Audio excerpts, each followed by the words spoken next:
तो हाँ भाई, आज हम कर रहे हैं वृंदावन में जैसा कि हमारे साथ कुछ गुरुकुल के बच्चे जुड़ रखे हैं। आओ चल के इन बच्चों से बात करते हैं कि गुरुकुल की शिक्षा किस प्रकार की होती है, इनको क्या सिखाया जाता है गुरुकुल में, स्कूल से अलग कुछ बात करते हैं। तो पहले तो राधे राधे, राम राम सभी को। जय श्री राधे, जय श्री कृष्णा। गुरुकुल में आपको क्या सिखाया जाता है जो स्कूल में नहीं सिखाया जाता है? गुरुकुल में हमें अन्य शास्त्र, अन्य ग्रंथों का ज्ञान किया जाता है। जो श्री बागेश्वर धाम है, जो आज दिल्ली से, जो कई दिनों से दिल्ली से परिक्रमा लगाते हुए आ रहे, पदयात्रा करते हुए आ रहे हैं, ऐसे श्री बागेश्वर धाम परम पूज्य सरकार को हम कोटि कोटि प्रणाम करते हैं। और जो ये बड़े बड़े संत हैं, श्री जी हैं, इन्होंने बड़ा ही पुण्य का कार्य जो करते हैं कि आज उन्होंने ये पूजा पाठ के लिए, धर्म के लिए, इन्होंने सभी जितने पदयात्री हैं उनको भोजन की व्यवस्था कराई है। ऐसे श्री अनुजा जी को हम कोटि कोटि प्रणाम करते हैं। जैसे हिंदू राष्ट्र को जगाते रहिए, भारत हमारा है और हमारा ही रहेगा। जय श्री राधे, जय श्री कृष्णा। जय श्री कृष्ण, जय श्री कृष्ण। अच्छा, जो आप गुरुकुल में ऐसा क्या सिखाया जाता है जो हमें स्कूलों में नहीं सिखाया जाता है, और आप किस चीज़ की स्टडी गुरुकुल में स्पेशलिस्ट जो कराए जाते हैं, तो बताएगा आप में से किसी को पता है? जी, क्या मतलब गुरुकुल में क्या पढ़ते हो आप? जी, हम अपने सनातन धर्म को बढ़ावा देने के लिए जैसे विषय हैं, अन्य व्याकरण है, ज्योतिष शास्त्र है और साहित्य है, एथलीट्स जिसे कहते हैं अभी, एस्ट्रोलॉजी, जो ज्योतिष शास्त्र है। अच्छा, इसमें सिर्फ ब्राह्मण ही एडमिशन ले सकते हैं कि और भी जात के लोग एडमिशन? देखिए, ऐसा है कि जो हमारे जो शास्त्र हैं, ऐसे वेद हैं जो सिर्फ ब्राह्मण का अधिकार है, और ऐसे अन्य लोगों के लिए महाभारत जैसे पुराण रचे हुए हैं हमारे ऋषि मुनियों ने, ताकि वो भी वंचित ना रह सके। आप सबके मतलब इनके हिसाब से कि जो पंडित का जो ज्ञान है वो सिर्फ ब्राह्मणों को ही मिलना चाहिए, ब्राह्मणों को ही मिलना चाहिए, वेद शास्त्र का ज्ञान ब्राह्मणों को मिलना चाहिए। आपके हिसाब से मैं बताऊं, ब्राह्मण कहते किसको? आप मतलब गुरुकुल से बता सकते हो हु इज ब्राह्मण? कौन है ब्राह्मण? जी, ब्राह्मण वही है जिसको ब्रह्मत्व का ज्ञान है। हाँ, वही असली ब्राह्मण है। तो जरूरी है अगर मेरा बाप पीछे थोड़ा सबसे बड़े ब्राह्मण कौन थे? छोड़िए थोड़ा सर, वो कैमरा सामने आ रहा है। तो जरूरी है कि अगर मेरे पापा ब्राह्मण है और मैं ब्राह्मण नहीं हो सकता? नहीं, ऐसा कुछ नहीं है, लेकिन जिसको असली बात तो ये है, जिसको ब्राह्मणत्व का ज्ञान है तो असली ब्राह्मण। ऐसे हमारे पिताजी हैं, ब्राह्मण है, वो तो हमारा वंश आ रहा है, तो वो हम ब्राह्मण तो होंगे ही। लेकिन आप जो ब्राह्मण की बात कर रहे हो तो हमारा कर्म से भी होता है। तो फिर इस स्कूल में आप कह रहे हो सिर्फ उसका ही एडमिशन होता है जो सिर्फ जात का ब्राह्मण होता है, ऐसा है? ऐसी बात नहीं है, लेकिन जो है ग्रंथ शास्त्र में वेद जो आता है, जो वेद होता है उसे सिर्फ ब्राह्मणों को पढ़ने का ही अधिकार है। ये आपको किसने बताया? हमारे परम पूज्य गुरु जी के द्वारा बताया। जैसे भाई कह रहे हैं कि जो ब्राह्मण जाने उसे ब्राह्मण कहते हैं। डजंट मैटर कि यदि ब्राह्मण के पास ज्ञान नहीं है।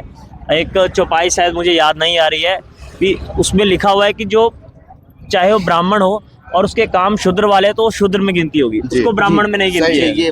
और यदि कोई शूद्र परिवार का व्यक्ति और उसे ब्राह्मण का ज्ञान है, उसके अंदर उसका आत्मा परमात्मा से मिला हुआ है, तो इट्स मीन वो ब्राह्मण है। ब्राह्मण नहीं, वो हमारे सनातन धर्म से जुड़ा है, लेकिन ब्राह्मण नहीं कहा जाएगा वो। आप मेरी बात, आप महाभारत सबने देखी है? कृष्ण जी को सब मानते हैं? मानते हो? कोई बात नहीं, कोई बात नहीं, मैं इसको समझाता हूँ। मानते हो ना? तो आपने देखा होगा जब श्री कृष्ण जी ने पांचों पांडवों को कहा था कि आप भोजन करवाओ, और उस भोजन के अंदर जब कोई एक ब्राह्मण भी आपका भोजन ग्रहण कर लेगा तो वह घंटा बच जाएगा। आपको पता है इस चीज का? जी, अभी हम इतना हमें चलो नहीं पता, मैं बता देता हूँ आपको कि आपने कहा था जब कोई भी एक ब्राह्मण भी खा लेगा तो आपका वो घंटा रखा था, जो बैल जिसे मंदिर में कहते हैं, वो अपने आप बच जाएगा। तो उन्होंने बहुत महीनों तक कई ब्राह्मणों को, गांव के ब्राह्मणों को उन्होंने भोजन करवाया और वो घंटा नहीं बजा। तो वो थक हार के गए कि भाई कृष्ण भगवान के पास गए कि अब कोई हल बताओ कि अभी तक घंटा बजा नहीं। तो कृष्ण भगवान ने बताया कि फलाने के घर उस जगह जाओ, उस गांव में जाओ, एक स्वप्नदास नाम का व्यक्ति होगा। स्वप्नदास जो जात का कह लो शूद्र है, ठीक है, जो 4 वर्ण आते हैं वो शूद्र है। तो कहते हैं कि शूद्र आपने ब्राह्मणों को कहा है और आप शूद्र को बुलाने के लिए कह रहे हो। तो ये पूछ रहे यात्रा किस लिए निकाली? 2 मिनट सुनोगे मेरी बात को प्लीज, मैं आपकी बात सुनूंगा। के लिए बोल रहे हैं। 2 मिनट मेरी बात सुनिए। क्या समझे आप? ते क्या कह रहे थे? मत मारो, आँख नहीं मत भाई मारो। मेरी बात सुनिए भैया, मैं समझाऊंगा।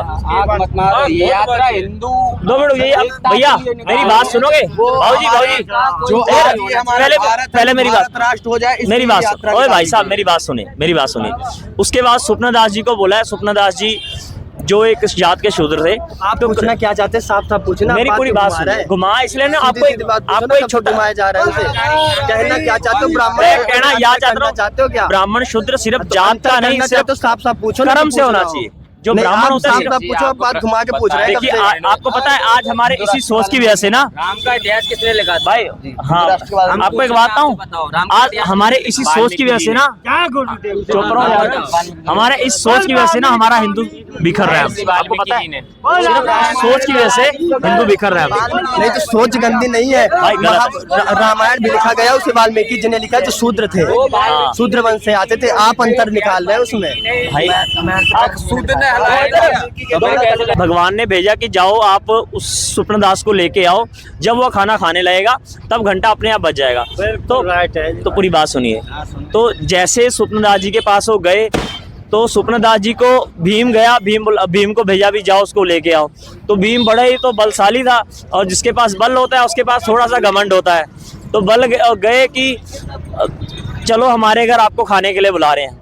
तो स्वप्न दास जी तो परमात्मा से मेल उनका तो कोई है नहीं, तो उन्होंने कहा है कि वो मेरा झोला पड़ा हुआ है, उनको उठा लो और चलते हैं।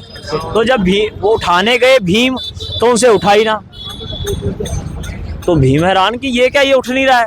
कहता चलो कोई बात नहीं। फिर वो उठाए और वहाँ पर जब गए ना, तो जब खाना खाने लगे, वो जात के जो शूद्र है उनका क्या था, उनको जो 56 प्रकार के जो आइटम्स थी उनको खाने की, उनको प्रोवाइड किए। और चुप रहा है यार, खाने के लिए उनको प्रोवाइड किया। तो वो उन्होंने क्या किया, सारे खाने को एक तरह मिक्स करके और वैसे ही बना के खाने लगे। और पीछे से जो उनकी पत्नी थी वो देख के कहती कि आखिर जात का शूद्र तो शुद्र ही रहेगा ना। उसने मन में बोला छत के ऊपर से खड़ के देख के। तो उस टाइम ही जब बोला तो वो तो स्वप्न दास जी तो परमात्मा अंतर्यामी, उनको सब पता है। उनको पता लग गया कि भी उन्होंने खाना वही ग्रास रोक दिया, और जो घंटा हल्का सा हिल रहा था वही रुक गया। और उसी प्रकार से जैसे ही कृष्ण भगवान आया, कृष्ण भगवान ने डांट के उनको नीचे बुलाया कि पहले नीचे आओ, सामने ये खाना खा रहे हैं और आप ऊपर से सिर्फ ऊपर बैठे हो, अच्छी बात है। फिर वो आया, फिर उन्होंने ग्रहण किया ग्रास, फिर घंटा बज गया। तो उनका इससे जो यज्ञ था पूरा हो गया। तो इससे हमें ये मिलता है कि जो जात होती है वो माता पिता से नहीं, अपने कर्म से, अपने संस्कार से मिलता है। जी आपको पता है, सही बोल रहा हूँ जिसको ब्राह्मण का ज्ञान है। वो ये बात कह रहा था, भागवत कहने की जो है वो जो है सिर्फ ब्राह्मणों को ही हित है, वो सिर्फ यही कह रहा था। आप बात को नहीं समझ रहे, आप सीधे लड़ा रहे हैं। आपकी बहन बात को मैं समझ रहा हूँ, पर आपने कहा ब्राह्मण का अधिकार है, पर ये तो समझो ब्राह्मण है कौन? हु इज ब्राह्मण?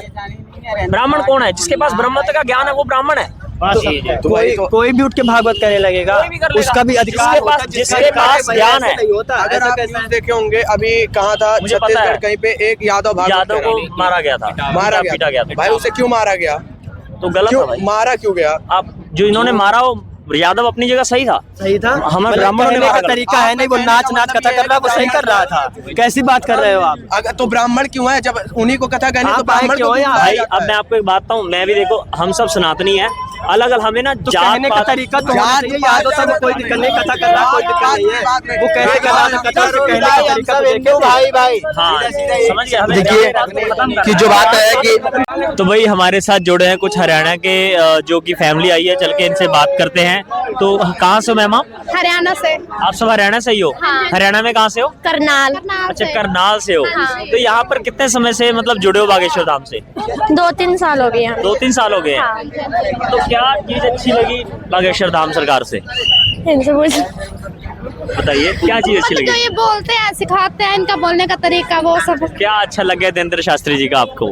बोलने का तरीका। अच्छा बोलने का तरीका अच्छा लगा। हाँ, कोई विचार? विचार। क्या विचार था इनके? मतलब जैसे हिंदू राष्ट्र के बारे में बताते हैं कि अपने राष्ट्र को मानना चाहिए। अच्छा तो ये जो हिंदू राष्ट्र के बारे में आप क्या जानते हो? हिंदू राष्ट्र के बारे में बताइए। What you know about Hindu राष्ट्र? क्या जानते हो आप? बोलिए। कुछ नहीं पता? बताइए, क्यों नहीं पता? चलो आप बताइए कुछ, क्या बोलना चाहते हैं? अरे जब कुछ तो बोलो। हिंदू। बोलिए। उनका नेचर बहुत अच्छा है बोलने का, एंड जो वो बातें समझाते हैं वो बहुत ही अच्छी हैं। वो हमें संताना धर्म के बारे में बताते हैं, उनका नेचर सबसे बढ़िया है।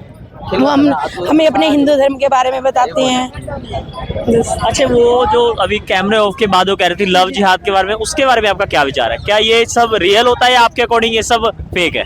ये सब फेक है, कुछ नहीं, बस माँ बाप है जो भी हैं वही हैं, इन सब के चक्रों में ना पड़े तो वही ठीक है। ऐसा क्यों? ऐसा क्यों? क्योंकि अब 3-4 साल प्यार के चक्कर में अपने माँ बाप जो इतने सालों से हमारे साथ हैं।